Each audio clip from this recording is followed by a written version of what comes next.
I was really late to the party when I first got my 2018 iPad Pro in 2020, pretty close to the release date of the 2020 model and even the 2021 model just a year later. Well, I've always been really happy with the 11-inch 2018 iPad Pro because it was already such a powerhouse, but Apple stepped it up a few notches to give us the most powerful iPad to have ever existed. So with that said, introducing the M1 iPad Pro, featuring the 12.9-inch model. Is this worth it as a laptop replacement? I'd say that I've actually got a different take than most other users and reviewers on this matter, but however, there are going to be some overlapping and shared opinions, I should say. I guess we're going to find out if that is the case in this review.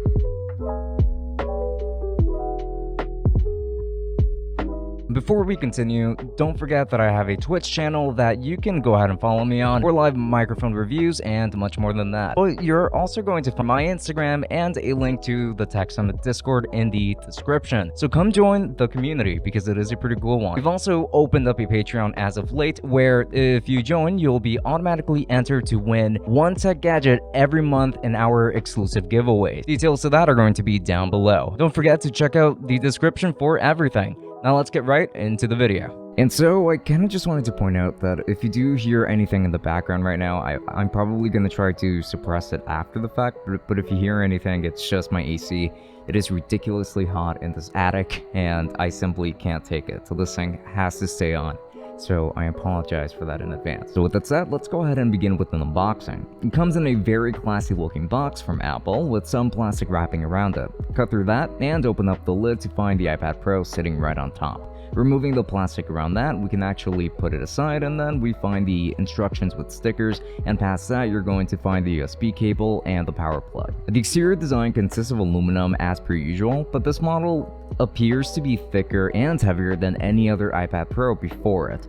This one still has the pins, it's still got the dual cameras, and since I have the cellular model, you've also going to see the SIM card tray right over here, and the pencil's magnetic connector as well, and the volume rocker on the right. There's also a sleep-wake button on top, along with the quad speakers on the top and bottom of this tablet. It still features USB-C, but this time, this is also going to be a Thunderbolt port, which means there's plenty of potential for this tablet. Potential I never will make use of, at least not anytime soon. There's also going to be that 5G antenna, or I suppose kind of like indentation for it. So yes, this iPad is 5G capable as well. So like it's not just your usual 4G. I would still say that this tablet's design has not aged a bit, and honestly the heavier build to this does make it feel even more premium and stronger than previous models did. I really like it. Now, one of the biggest deals regarding this tablet is going to be the display itself, and oh boy, this display is really pretty.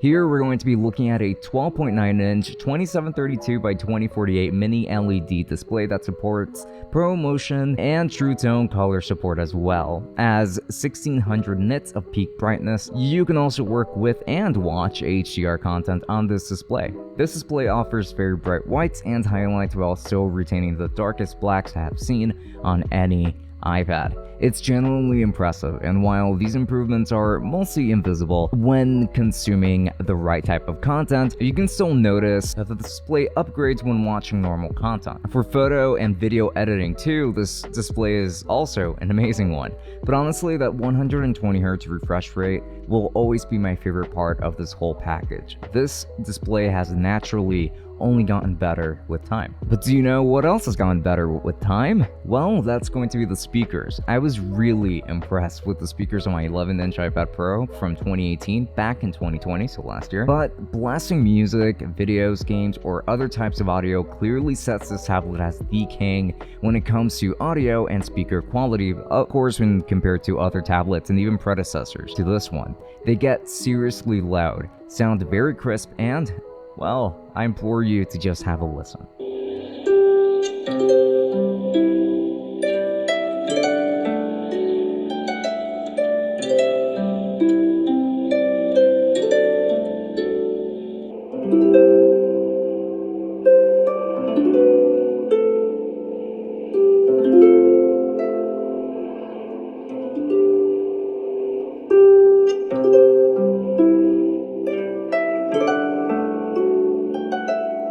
So So when it comes to other specs I haven't mentioned, this tablet features an Apple M1 chip, 8GB of RAM with 16 gigs for the higher end models, 256 gigs of storage, but there's the lowest of 128 gigs and the highest of 2 terabytes of storage. And again, the Thunderbolt port that supports charging through it, and also supports up to a 6K Pro XDR display. There's also that massive battery that can support up to 10 hours of usage pretty easily.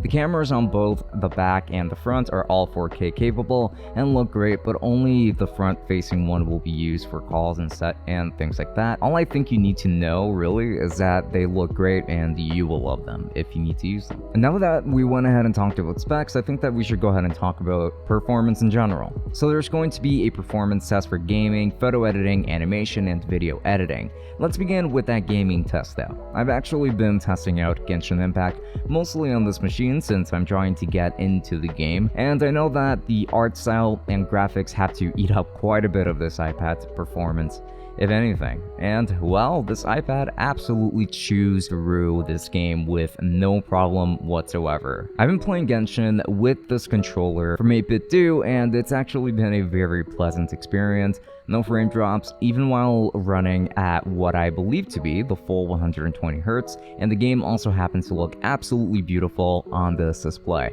I have no doubts that I can crush just about any other mobile game as well that is currently out there on the market. But if you wanted the best Genshin machine, then this is exactly what you would be looking for, especially if you're going to be playing this game on the go and not just on your PC or anything like that, like stationary. Now, photo editing and software like Affinity Photo and even Photoshop and Lightroom are all very easily handled by this tablet. Now, I don't have very demanding edits either way, but thankfully this is still handled as beautifully as ever.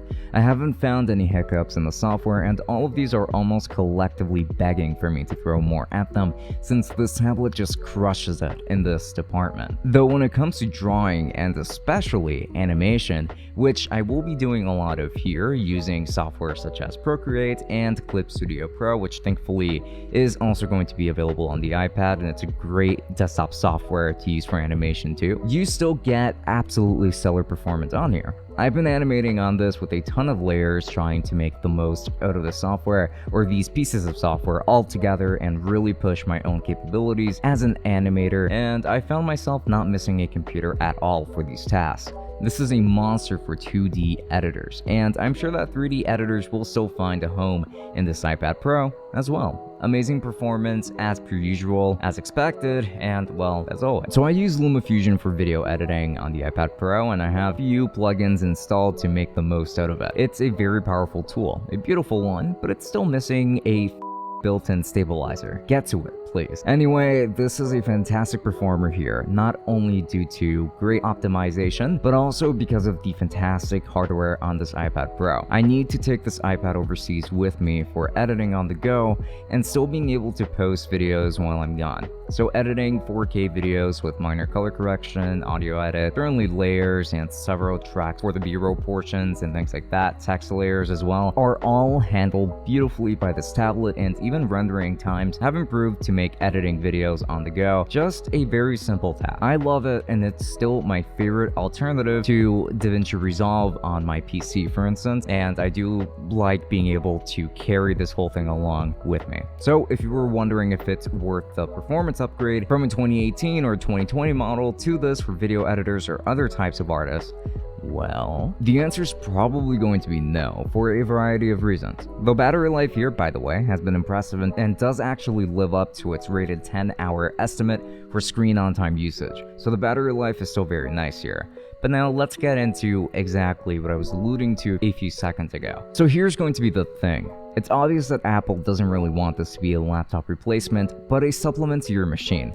Now, I would never use a tablet as my primary device, but if I'm traveling, I love that this tablet is what it is, and that it's the only one that I can actually trust to carry with me through my work while I'm on the go. But there are issues here that I absolutely can't stand regarding this tablet. As of iPadOS 15, there has been a limitation to how much RAM each app is allowed to take up. There's no apparent reason for this limitation, and in a sense, kind of defeats the purpose of adding more more RAM to this machine to begin with, because people aren't going to be using that many apps at the same time anyway. 8 gigs is a good amount for an iPad like this, which leads me to my next complaint here, because I still wanted the higher end models, especially for the RAM, because I thought, hey, maybe I can take advantage of these editing software and animation software with more RAM, but they are so astronomically expensive in comparison to the model that I currently have. The pricing is just ridiculous. And do you know what else is ridiculous here? Still having to pay $350 for a super thin keyboard attachment that is the best attachment for it, yes, but it's still way too much to ask for, since that's already a good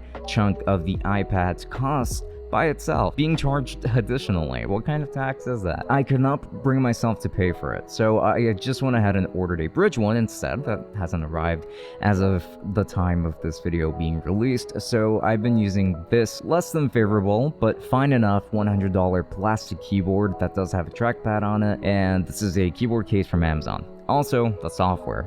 Let me complain about that a little bit more. I still don't feel like there's as much customization yet as there could be, and no, I'm not a fan of the half-assed inclusions that we got with iPadOS 15. All of these professional apps that are available for the iPad Pro are fantastic for some and mediocre for others, and I'm just kind of talking about specifically more so like the apps that are virtually iPad exclusive and, you know, the Adobe side of things. Like Photoshop and Premiere Rush are still very underwhelming in spite of Adobe's constant promises to make them better. They still feel so bare bones that I don't bother much with them anymore. Other apps like Procreate are great as they are and probably wouldn't ask for much more, and honestly same goes for Clip Studio. LumaFusion has a lot more power to work with, thankfully now thanks to the hardware, but it doesn't really quite take advantage of this power, and the same goes for Affinity Photo and just the Affinity suite in general. And while we are at it, of course, since, you know, we are kind of in the middle of complaining here, why can't I just get a normal cursor with a trackpad? This has a mandatory hover to click, which is automatic, and I have not found a way of turning this into just a click to activate prompt. Maybe I'm just not looking in the right places or anything, and if you know better, please let me know in the comments, because I would love to know if I can actually get that, but I haven't been able to turn my cursor or my trackpad into that. This means that things get triggered on the iPad when I'm just hovering over it, and I keep digging in the settings to fix that, but either I'm missing something or it's just not there, which severely affects the trackpad experience for me here and defeat the purpose. So I think it's time that we come to a conclusion here. I think this iPad does have a lot of issues and probably isn't worth the upgrade for a lot of people. I get it, and sometimes I feel like it's not worth it myself, but I will 100% keep mine, especially since it does have the kind of hardware that offers a lot of future-proofing. If you currently have a 2018 or later iPad Pro of any size, then stay with it. No need to upgrade. But if you don't have an iPad that's that recent or one at all, then honestly, I do recommend that you only look at the 2021 models, because you might as well get the latest and greatest one if you don't have one already. The cheapest iPad Pro is currently at around $800, which is what the other ones went for when they were brand new.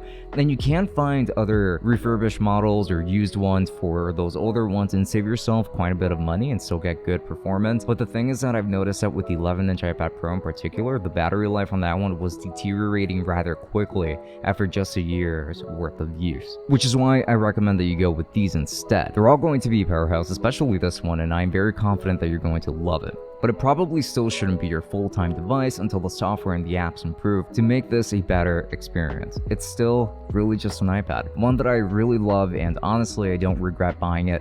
Eventually 3 gigs or 4 gigs of RAM on previous models will not be enough to support the iPad's ecosystem of apps properly, so the upgrade to the RAM is welcome, even if it's still not really being used to its fullest potential, or in other words, still being throttled at the moment. So I can recommend this, with the condition that you don't have an iPad Pro from 2018 and later, but do keep an eye out for the software, because I will also be updating you all when things end up improving over time, as they inevitably well. And whoa, this has definitely been a pretty long review. But with that said, if you are interested in the iPad Pro, or maybe the keyboard case that I have for it, or any of the other cases for it, then I am going to make sure to leave a few links down to Amazon in the description. And if you're looking for a great way of financing this, because trust me, I'm financing mine because it's just a lot of money to drop all at once, there's going to be ABUNDA, which is going to be a great way of paying for this over the course of weeks or even months, depending on which method you go for. But ABUNDA is just going to be a really nice way of financing it. You don't need a credit card of your own, so links to that down below. And if you use any of my links, then I do get a small commission that does support the channel quite a bit, so I would appreciate that quite a bit. And I would also like to give a very special thanks to the tier 3 patrons and the $10 patrons. You know, they're going to be the same. That's going to be for Omar, Saad Al-Wazel, and Joe Moss. Thank you so much for all of your support. It really goes a long way. Now onto the rest of the tier 2 patrons and the $5 patrons, again, all in the same, coming right up. And this is super important. I would just like to give a very special thanks to all of our patrons, which are going to be listed right here on the screen. Again, a massive thanks to you all for supporting us to help us create the kind of content that we bring to you on a day-to-day basis. And thank you so much for supporting the Tech Summit podcast as well. And just remember that if you would like to be a part of this community too, and then do make sure to check out the links to our Patreon, where you don't only get bonus episodes of our podcast, but you also get automatically entered into one of our monthly giveaways of a tech product that we have reviewed that is of at least $50 in value or higher. So links to that down below. And don't forget to follow me on the rest of my social media, like my Instagram and my Twitch, since I do stream over there quite often, in fact. But with that said, this has been Francisco from Tech Summit. Thank you so much for watching, and I will be seeing you all later. Enjoy.